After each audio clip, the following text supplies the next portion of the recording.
எதிர்க்கட்சி என்ற முறையில் விமர்சனம் செய்ய உரிமை இருந்தாலும் வெறுப்பை வெளிப்படுத்தும் வகையில் பேசக்கூடாது என்று சி.வி. சண்முகத்திற்கு உயர்நீதிமன்றம் அறிவுறுத்தல் வழங்கியிருக்கிறது. கூடுதல் விவரங்களை செய்தியாளர் ஆனந்த்குமார் வழங்கிட கேட்கலாம். ஆனந்த்குமார், வணக்கம். மேலும் விவரங்கள். வணக்கம்.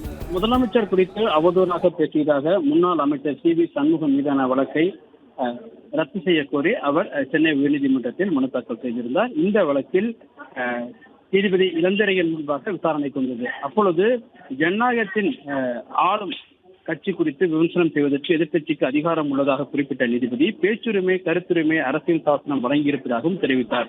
மேலும் சட்டம் ஒழுங்கு பாதிப்பு ஏற்படுத்தாத எந்த பேச்சையும் குற்ற வழக்கு மூலம் முடிக்க முடியாது என நீதிபதி குறிப்பிட்டார். மேலும் சி.வி. சண்முகம் பயன்படுத்திய வார்த்தை வேண்டுமானால் ரசிக்கக்கூடிய வகையில் இல்லாமல் இருக்கலாம், ஆனால் அவரது பேச்சை பொதுமக்கள் பார்வையில் இருந்து அணுக வேண்டும் எனவும் நீதிபதி தெரிவித்திருக்கிறார். மேலும் எதிர்க்கட்சி என்ற முறையில் பொறுப்புடன் பேச வேண்டும் எனவும் வெறுப்பு உணர்வை தூண்டும் வகையில் பேசக்கூடாது எனவும் நீதிபதி தெரிவித்து இவரது சி.வி. சண்முகத்தின் எதிராக பேசப்பட்ட வழக்கை ரத்து செய்து உத்தரவிட்டிருக்கின்றார். விவரங்களுக்கு நன்றி ஆனந்த்குமார்.